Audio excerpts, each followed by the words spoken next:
It's really a good idea, guys, if you can. Light a couple of places on your paper. Just get your fire nice and going.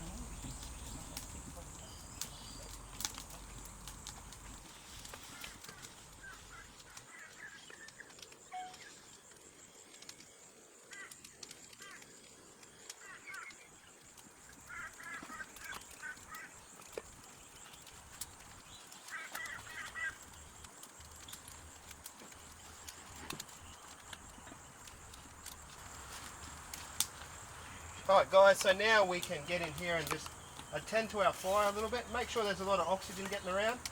And we can also make sure that our timber's over top of the fire, of course, so it catches a lot easier. This is going to help you eliminate the smoke. So what we'll do now is we'll just wait a couple of minutes while all that timber catches a light. And we'll come back and add some more timber to it. Alright guys, as you can see now, our fire's really well caught. We've been going for about 5 minutes now.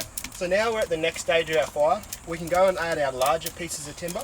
So we go to not quite the largest piece, but 3/4 of the size, and in we go so they can catch up really nice. Now, the key is to allow the oxygen to get around the timber, so don't just place 2 pieces of timber directly on top of each other. Make sure you get a bit of a crisscross action so the wind and oxygen can flow past it easily.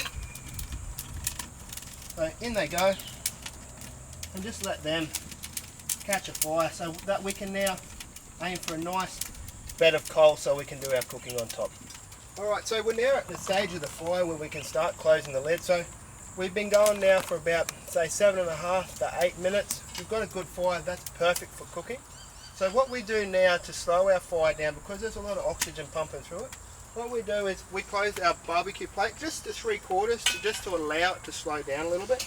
So what I'll do is I'll bring this barbecue plate over here, and now we just leave about 1 centimetre to 2 centimetres at the back, still open, and that allows the fire to slow right down so we get back to an even air to fire ratio.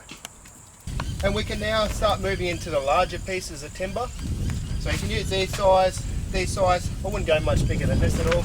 And what we do, the best trick is, what we find is, into the door and just in like that, push him around, get your hot plate lifter, make sure there's plenty of oxygen, so just get him so it's in the door there, another piece,